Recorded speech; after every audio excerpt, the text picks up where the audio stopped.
Channel को subscribe कीजिए और हमारी लेटेस्ट वीडियोस की नोटिफिकेशन के लिए बेल आइकन दबाना मत भूलना। Summer camp. बचपन में गर्मी की छुट्टियां हम सभी की फेवरेट हुआ करती हैं और उन छुट्टियों में समर कैंप हम सब कभी ना कभी गए ही होंगे। पर क्या हो अगर यही समर कैंप आपकी जिंदगी की सबसे ज्यादा खौफनाक याद बन जाए। ये घटना जॉर्ज के साथ 2010 में हुई थी, जब वो 14 साल का था और वो अपने शहर से दूर पहाड़ों में एक समर कैंप के लिए गया था। समर कैंप की कैंप साइट उसके नाना नानी के घर के काफी पास थी, इसलिए वो कैंप शुरू होने से पहले कुछ दिन के लिए वहीं चला गया। उसके नाना ने कैंप के ऑर्गेनाइजर से बात कर ली थी कि वो जॉर्ज को बीच रास्ते से ही पिक कर लें। कैंप ऑर्गेनाइजर ने जॉर्ज के नाना को एक स्पॉट बता दिया जहां से वो लोग जॉर्ज को पिकअप करने वाले थे। जॉर्ज और उसके नाना उस लोकेशन पर पहुंच गए, लेकिन वहां कोई बस नहीं थी। उन्होंने कैंप ऑर्गेनाइजर को कॉल किया और उसका phone out of network area था। उन्होंने काफी देर इंतजार भी किया, पर वहां कोई नहीं आया। इसके बाद जॉर्ज के नाना ने डिसाइड किया कि वो उसको खुद कैंप साइट तक छोड़कर आएंगे। वो लोग वहां शाम तक पहुंच गए।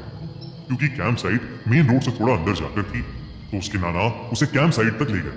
कैंप का ऑर्गेनाइजर उनके पास आया और जॉर्ज के नाना से मिला। जॉर्ज के नाना ने कैंप के ऑर्गेनाइजर को जॉर्ज को पिकअप ना करने के लिए खूब सुनाया, लेकिन वो ऑर्गेनाइजर कुछ बोला नहीं। उसके बाद जॉर्ज के नाना जॉर्ज को कैंप में छोड़कर वहां से वापस लौट गए। जॉर्ज जैसे ही कैंप साइट पहुंचा तो जॉर्ज ने देखा कि उस कैंप का माहौल बेहद अजीब था।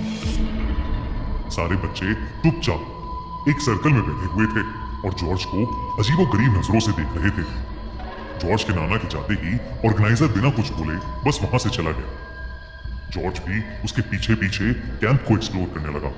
उसने देखा कि एक टेंट पर उसका नाम लिखा था, तो जॉर्ज ने अपना सामान उस टेंट में रखा और बाहर सबके साथ आकर सर्कल में बैठ गया। उसके बैठते ही सभी बच्चे फिर से उसकी तरफ एक अजीब नजर से देखने लगे।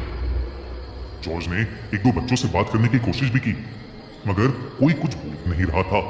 सब बस उसे घूर घूर कर देखे जा रहे थे। तभी सर्कल में बैठा एक बच्चा उठा। उसने जमीन पर पड़ा एक बड़ा सा पत्थर उठा लिया और गुस्से से जॉर्ज की तरफ आगे बढ़ने लगा। उसे देखकर आसपास बैठे बच्चे भी उठे और जॉर्ज की तरफ आने लगे। सबके चेहरों पर बेहद गुस्सा था। जॉर्ज ये देखकर बहुत डर गया। वो बार बार कैंप के ऑर्गेनाइजर को आवाज लगाने लगा। जब इतनी बार बुलाने पर भी ऑर्गेनाइजर नहीं आया, तब जॉर्ज वहां से तुरंत उठा और भागकर अपने टेंट में छुप गया। अचानक ही जॉर्ज के टेंट के बाहर बिल्कुल शांति छा गई, जैसे कि वहां कोई हो ही ना। अचानक से शाम पूरी तरह ढल गई और रात के अंधेरे ने उस कैंप साइट को चारों तरफ से घेर लिया। तभी जॉर्ज को दिखा कि कुछ ही दूरी पर एक लड़की जमीन खोद रही है। जॉर्ज हिम्मत करके उसके पास गया। जॉर्ज ने उससे बात करने की कोशिश की, लेकिन वो लड़की बस पागलों की तरह जमीन खोदे जा रही थी। जॉर्ज ने उससे फिर पूछा कि वो कौन है और क्या कर रही है, तो उस लड़की ने जॉर्ज की तरफ गुस्से से देखा और कहा कि वो जॉर्ज की कब्र खोद रही है। ये सुनकर जॉर्ज घबरा उठा और जल्दी से उस लड़की से दूर भाग गया। जॉर्ज को कुछ समझ नहीं आ रहा था कि उस कैंप में आखिर हो क्या रहा है। उसने सोचा कि वो कॉल करके अपने नाना को वापस बुला लेगा और उनके साथ वापस घर चला जाएगा। फोन कॉल करने के लिए वो कैंप ऑर्गेनाइजर के टेंट में गया। उसने जैसे ही उस टेंट में झांका तो वहां कोई नहीं था, लेकिन अचानक किसी ने जॉर्ज को पीछे से धक्का दिया और वो टेंट के अंदर जाकर गिर पड़ा। जब जॉर्ज ने मुड़कर देखा तो उसके होश उड़ गए। उसके सामने वही टेंट का ऑर्गेनाइजर था और उसके साथ कैंप के 24 बच्चे खड़े थे। उनका हुलिया बहुत ही ज्यादा डरावना लग रहा था। किसी का शरीर जला हुआ था तो किसी की हड्डियां टूटी हुई थी।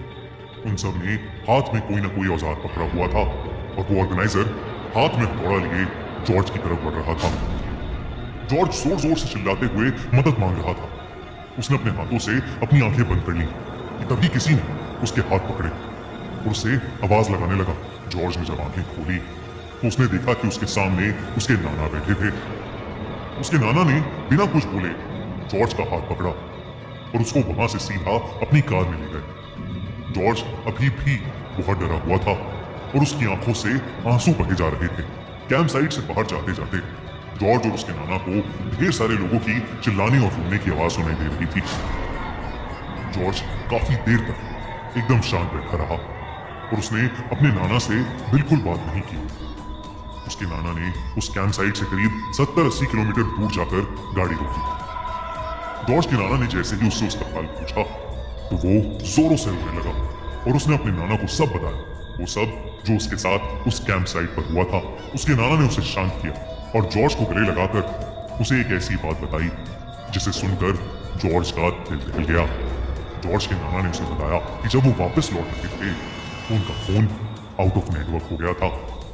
जब कुछ दूर जाकर उनका फोन नेटवर्क में आया तो उनको एक फोन आया। वो फोन समर कैंप की टीम से था। उन्होंने उसके नाना से कहा कि वो बहुत देर से उनका फोन मिला रहे हैं।